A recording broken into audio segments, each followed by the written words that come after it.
Oy, eto na nga mga kababayan. Ombudsman Rimulya gustong linisin ang kanyang pangalan para safe siya kapag si VP Sara Duterte na ang nasa Malacanang. Totoo yun eh. Kaya lang, Ah. yung 18 present sa labas ng bahay ko, it wasn't true. It's not true. Kaya nga sinasabi ko, At eto, paghahatid ng mali-malitang pera ng 18 Marines simula pa daw noong panahon ni Duterte ayon kay Ombudsman Rimulya.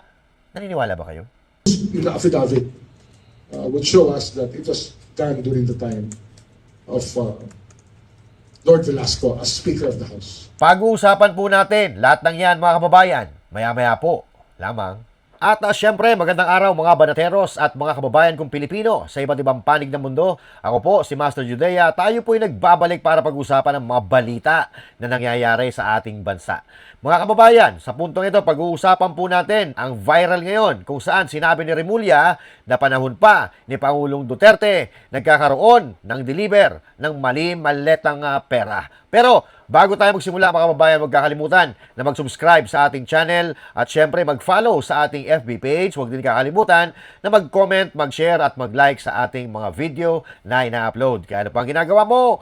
Pindutin mo na yan! Okay? At eto na mga kababayan, ang unang arangkada. Duterte, itinuturo na naman na may kasalanan sa pagdi-deliver ng mali-maletang pera ng mga marino. Abay, ang sabi po ni Rimulya, mga kababayan, sa panahon pa raw ni Duterte nagsimula ang delivery ng mali-maletang pera na galing sa gobyerno, mukhang nagkakaroon na naman tayo ng paglilihi sa tunay na issue at sa tunay na usapan. So ang gusto nila palabasin, si Duterte na naman ang may kasalanan sa ginawa nilang pagnanakaw sa ating bayan. Mga walang hiya talaga. So panoorin po natin ang kalokohan na yan. Oh, eto na. Was a delivery done of the 18 Marines, supposedly the joint affidavit of the 18 Marines pointed to a delivery to one of the Congress persons, no? One of the congressmen or congresswomen. But when we investigated that angle, it appears that this delivery was done during the time of Speaker Lord Velasco. That picture that was put in the affidavit was done during the time of Speaker Lord Velasco. So it's not an entirely accurate depiction of even pictures. What you see here is really a manipulation of facts to make it appear that that was done. But actually, they were playing with timelines. And this is one timeline that they played with, that this happened before the term of President Marcos. Some of them, at least, one picture that was used in the affidavit would show us that it was done during the time of Lord Velasco as Speaker of the House. At least just one of them. I'm not talking about the others, but there was one picture there that was put in the affidavit that was actually taken before we assumed office. Maleta na dineliver sa isang tao. Ang report sa amin, pera yun naman. Oh, pero yung report niya, it was delivered during the time. So, you're talking about something happening before 2022. Ano dito? I have reason to believe that Mike Defensor was called to task already by people concerned with that picture that was shown. Well, he was instrumental in putting together the affidavit. I think we all know that.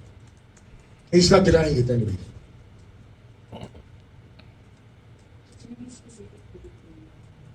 I find out again, but it's a very reliable person telling me that that picture was taken before,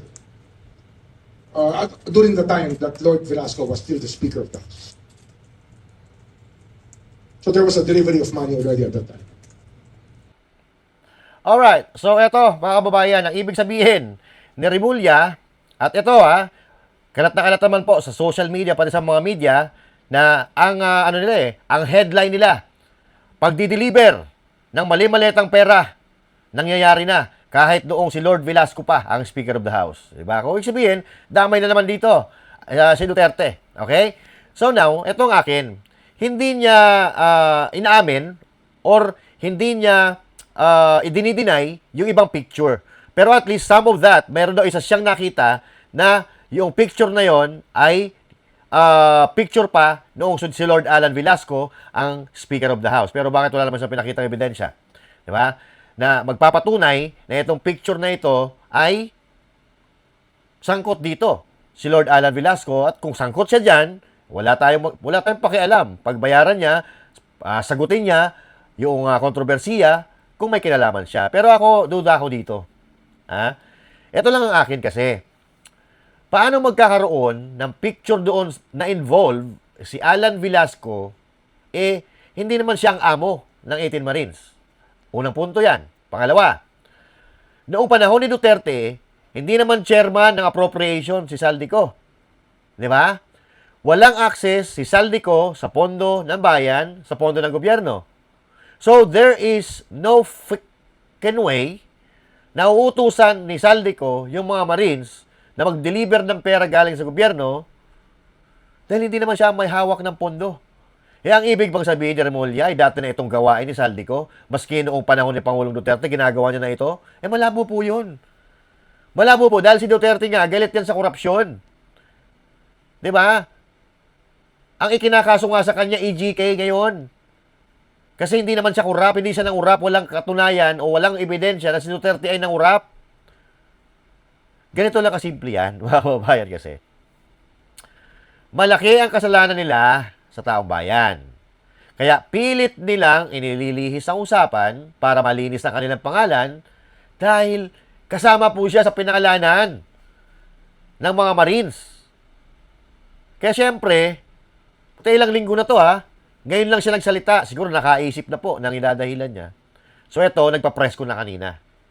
Pero ito, nung isang linggo, parang ayaw niya maniwala Ito daw ay politically motivated. Hindi siya naniniwala sa mali-maliit ang pera, pero ngayon naniniwala na siya. Ito. Dahil ito yung nakaraan. Panoorin natin. Kayo ba, sir, meron din ba kayo din? Hindi. Sa akin, totoo yun Kaya lang, yung 18 present sa labas ng bahay ko, it wasn't true. It's not true. Kaya nga sinasabi ko, kung wala sila yung 18 doon sa labas ng bahay namin, anong sinasabi nila? Na lahat sila alam nila. Alam ko doon, tatlo lang yung May tatlo. kabantero sa Okay. ICC. So, yung mga owners attached doon sa affidavit, would that suffice? Yung mga maleta daw, di umana na nila. Hindi ko alam I'm not the one looking at the affidavit. I only read the affidavit because my name was mentioned. But I'm not the one investigating it. Na-mention Reputation of NBI. Yes, we're asking the NBI to help us and get to the bottom of it. And we're getting information one by one. So, ano po magiging proseso nun after NBI?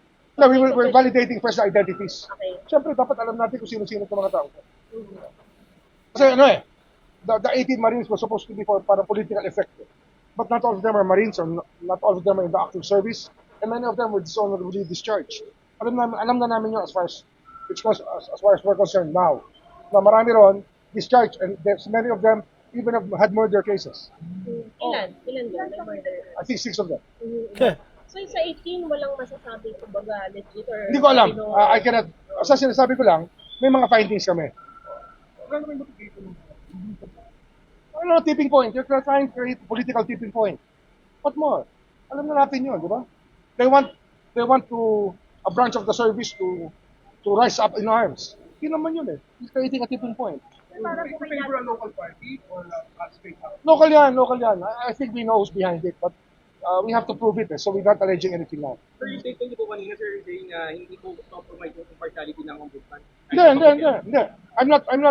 I'm not personally looking into that. I'm allowing the people in the ombudsman's office to look at it for themselves. Pare-pareho kami abogado. We just studied the same principles. That an affidavit is supposed to be based on personal knowledge. So, ano yan, sir, nakita daw na Nagulat ako dun But anyway, mga kababayan, narinig po natin. Umamin po siya na nakipagkita po siya sa mga taga-ICC kasama po si Trillanes, no? Ang ginigit niya na wala naman daw doon yung 18. Hindi naman magkakasama yung 18 na Marines doon sa bahay niya. Ang nandun lang daw, 3. Di ba? Ang ano ba tawag dito? Ang gusto niya kasing malaman, gusto niyang makita na patunayan nitong 18 na Marines na magkakasama sila sa tuwing nagdi-deliver ng mali-maliatang pera. Kasi yun daw yung nasa testimonya nila. Alam po nilang lahat. Wala naman po sinabi ng ganun, yung 18 na Marines. Na lagi silang magkakasama habang sa tuwing nagdi-deliver sila. Marami po sila pero hindi sila sabay-sabay na nagdi-deliver. At ang sabi nila, may knowledge sila dahil may group chat po sila kung saan, eto, alam nila kung saan i-deliver at kung kanino i-deliver.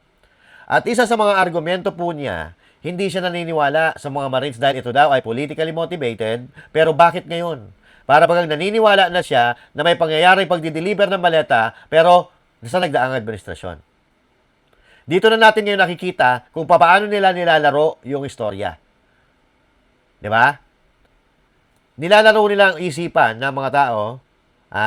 Parang inaano nila nililihis, ginuguli nila ang utak ng mga tao. Sa panahon pa pala ito ni Pangulong Duterte nangyayari. Pero nagkawalaan ng pondo sa panahon ni Marcos.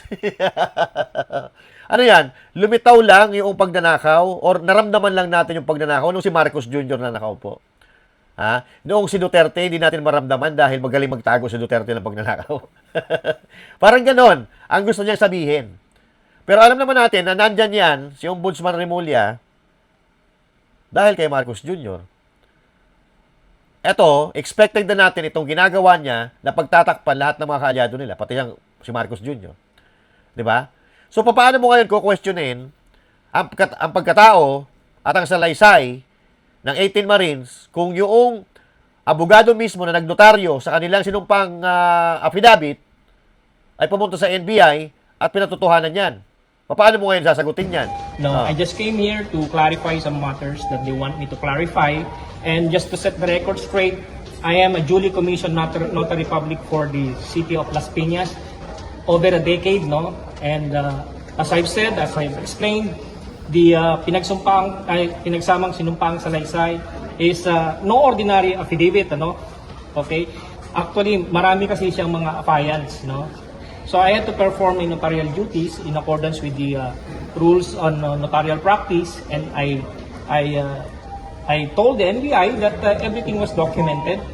All the competent evidence of identity were verified, and they confirmed to me that it is their voluntary statement. So I just did perform my notarial duties, no, and we should not shirk on our duties to explain or to authenticate our act whenever we are asked by public authorities.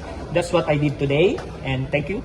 Sir, humarap ba yung 18 ex-Marines nung nag-notarize kayo ng affidavit nila? Yes po, they subscribed the pinagsamang sinumpang salaysay on my front, no? And I verified all their identities and I administered the oath as expected of me as a notary public. Okay.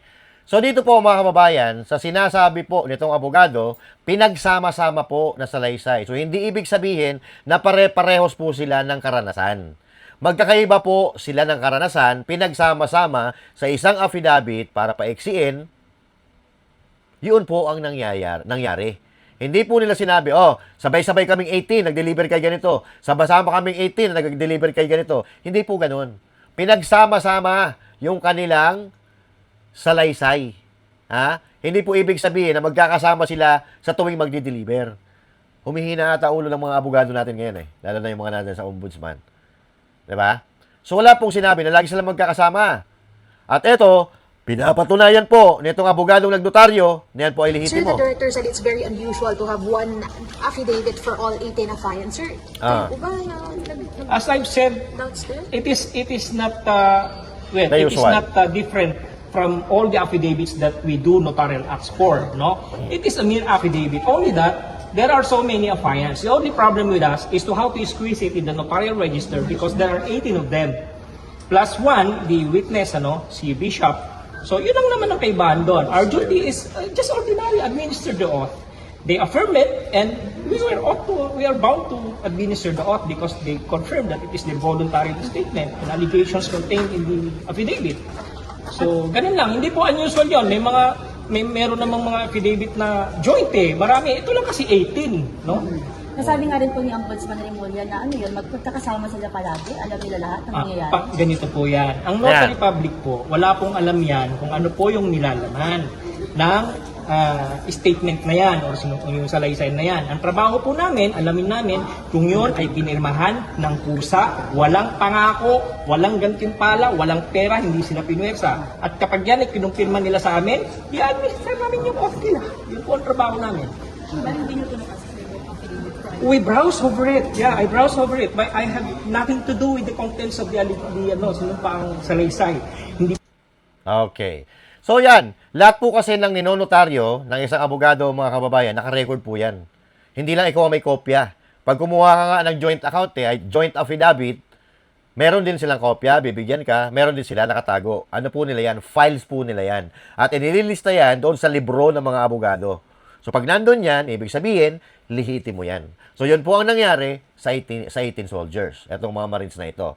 At wag po kayong mag-alala, unti-unti pong lalabas yan. At alam ko, baka bukas o makalawa, meron na namang video na lalabas mula sa mga Marino at masasagot po yung mga katanungan ng taong bayan, pati rin yung tanong ni Remulla at yung mga hindi naniniwala sa kanila, masasagot po yan. Antay-antayin po lang natin that dahil merong video na lalabas, interview yun para interview na lalabas kung saan doon po masasagot ang katanungan ng taong bayan at katanungan din nitong mga mahilig maglihis ng usapan. Doon nila masasagot yan, pati ang kanilang personalidad, pati kung saan sila nanggaling, paano sila nakapunta kay Saldico, and all that. Abangan nyo po yan. Abangan nyo po, dahil doon natin malalaman kung sino talaga ang nagsasabi ng katotohanan. At eto nga, yung abogado nila na nagnotaryo. Di ba? So, wala na po tayong question dito dahil ito mismo na abogado ang nagsasabi na ito ay lehitimo. Di ba? Hindi katulad ng abogado na nagnotaryo doon sa papel ni Gutesa, sa sinumpaan ni Gutesa, na tumanggi. Pero ngayon, ito kinumpirma ni Pascual. So bakit imbis na imbestigahan ang sumbong ng Marino, para bagang gusto na naman nilang iliko? Na parang yung Marino pa ang kakasuhan, yung Marino pa ang imbestigahan, nagsusumbong nga sila sa gobyerno, di ba? Nagsusumbong sila na ganito, meron tayong nakawan, ganito. Kami po ay saksi sa napakalaking nakawan sa Pilipinas. Dapat sila ini-entertain, di ba? Kung gusto talaga nilang malutas ang nakawan sa gobyerno. Tapos sasabihin mo, politically motivated. Bakit di mo imbestigahan at patunayan mo na ito ay politically motivated? Pero bakit nila hindi ginagawa yon? Alam niyo kung bakit? Dahil dito. Ayan, Ayan, Alam naman po natin, bansa natin ngayon is polarized na masyado. At isang ang hesitant ng iba na parang baka pag nanalo kayo, maggagantihan lang. Kayo po ba isang magiging presidente na mag-unify sa ating bansa? Magiging vengeful. Oo. Wala kasi sa ugali ko yung pagiging vindictive at ano bang tawag dyan? mapaghiganti. Yung gumaganti. Kung makikita nyo sa governance ko, noong ako ay mayor ng Davao City, tumanggap din, nung kampanya, tumanggap din ako ng sobrang katakot-takot na banat mula sa naging katunggali ko at the time bilang mayor candidate. Pero nung ako ay umupo, tapos na yun lahat. Nung nangyari nila, ng banat nila sa kampanya, lahat ng sinabi nila, wala na yon. Tapos kung maalala nyo, nung ako ay mayor, hindi ako gusto ng mga tao na nakapalibot kay dating Pangulong Rodrigo Duterte. Hindi naman natin tinatago iyan. Diba? Nahirapan nga ako magpa-approve ng city administrator ko noon kasi kinokontra talaga nila ako. Pero hindi ko naman sila binalikan. Ang dami nilang pahirap na ginawa sa akin. Pero pinabayaan ko lang na para bang, sige, yan yung gusto nyong gawin, gawin nyo lang. So, wala sa history ko sa history ng trabaho ko ang gumaganti. Kung nakita nyo sa Office of the Vice President, pag upo ko dyan, karamihan dyan ay mga appointees ni Vice President Leni Robredo. Pero hindi ko sila pinaalis. Hindi ko sila sinabihan na papalitan namin kayo ng mga tao namin na pwede naman namin gawin dahil yung mga permanent, hindi permanent positions ay wala naman security of tenure yon. So dito yung makikita mga kababayan. No? So ipaliwanag ko lang na ang mga Duterte ay hindi vindictive, hindi sila mapaghigante. Kasi kung tutuusin, itong mga appointee ni Leni Robredo, pwede niyang tanggalin, palitan niya yung mga tao na pagkakatiwalaan niya. Pero dahil alam ni VP Sara Duterte na ito may mga alam na ito sa trabaho dito. So bakit pa natin tatanggalin? Magte-train na naman tayo ng bago. Sayang ang oras natin. So bakit hindi natin i-keep itong mga dati ng empleyado na parehas lang naman ang sweldo na ibibigay natin sa kukunin natin bago, eto marurunong na. 'Di ba? So pakikisamahan mo na lang. So doon mo makikita ang style or kung paano maging leader ang isang Duterte. Kasi yung iba dyan, hindi natin kaalyado yan, tanggal yan. Hindi ko gusto yan, tanggal yan. Pero si VP Sara Duterte, niretain niya lahat ng empleyado. Hindi naman lahat siguro, pero majority ng empleyado ng Office of the Vice President, galing pa yan kay Leni Robredo. Yan ang isang magandang ugali ng isang leader. Kasi dito sa Pilipinas, pag nag-iiba na, papalitan na lahat. Pati yung proyekto, pinapalitan. Kung si Pangulong Duterte, iba. Si Pangulong Duterte, yung mga proyekto na kahit na sinong politiko na nauna sa kanya, pinagpatuloy niya. Kasi sayang yung pondo Inumpisahan na dito tapos itetenga mo. 'Di ba? Pagpatuloy mo. Kaya, minahal ng tao si Pangulong Duterte dahil kakaiba po siya.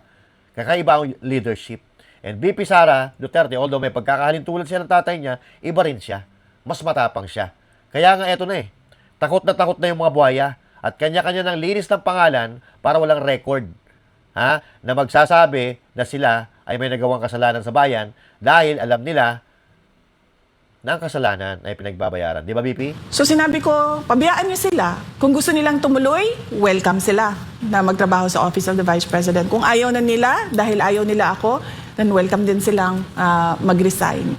So wala kaming pinaalis dyan. Noong ako ay umupo, wala akong, hindi ko sinilaan si dating Vice President Leni Robredo sa mga ginawa niya bilang Vice President. In fact, gusto nga sana namin yung mga legacy ng mga nakaraan ng mga Vice President ay malaman ng mga tao kung ano yung mga accomplishments nila at mga ginawa nila. Wala sa ugali ko yon sa pagtatrabaho. Pero ito lang ang sasabihin ko. Hindi pwede na walang managot. Yung nire-recruit ko na Vice President, siya ang magpapanagot sa mga gumawa ng mali sa bayan. Para nakatutok ako sa trabaho ng Presidente. Ayun ang dahilan, mga kababayan, kung bakit naglilinis na sila ngayon ng kanilang mga pangalan. Dahil kapag naging presidente si VP Sara Duterte, lahat sila mananagot. Lahat na may bahid ng dungis, bahid ng pagnanakaw, bahid ng katiwalian, korupsyon sa kaban ng bayan, lahat po mananagot yan. At ngayon pa lang, gumagawa na po sila ng mga paraan para makalusot. Para hindi madamay ang kanilang mga pangalan sa katiwalian dahil alam nila na sila ay masasampulan kapag presidente na si VP Sara Duterte. Ngayon pa lang, gumagawa sila ng paraan para yung pangalan nila hindi mapunta sa record na sila ay nagnakaw. Gumagawa sila ngayon ng bagong record para yung pangalan nila mawala para kapag si VP Sara Duterte na ang nasa Malacanang, walang papel na magtuturo sa kanila na sila ay nagnakaw, sila ay may pananagutan, sila ay may kasalanan. So what they're trying to do now is to clean their names. Clean their names, ibintang sa iba. Dahil pag ito, napatunayan na sila ay nagnakaw, walang aamin dyan. Kahit matapos pa itong termino ni Marcos Jr., wala pong aamin po dyan. Walang aamin. Hindi aamin yan kasi sila may hawak ng kapangyarihan. Si VP Sara Duterte, wala namang pondo yan Ginikipit nga nila yung pondo ng Office of the Vice President, di ba? So, paano magkakaroon ng tao yan? Paano magkakaroon ng pambayad sa tao na ganito gawin nyo, ganito ganyan? Wala naman siyang kapangyarihan. Now, ang kapangyarihan ay na kay Bongbong Marcos Jr. Sila ang may kapangyarihan na gumawa, na ilihis ang usapan, pabagsakin ang kanilang mga kalaban, pero nagkakamali sila. Dahil ang pera ay kasangkapan lang. Kasangkapan lang yan para mapagalaw mo ang isang tao, pero kung yung tao hindi naman naniniwala sa iyo, Kahit milyon-bilyon ibigay mo dyan, hindi yan gagalaw kung hindi maganda ang ipinapagawa mo. Natuto na ang mga Pilipino eh. Di ba? Natuto na. Marunong na mag-isip. Maraming Pilipino na mukhang kwarta.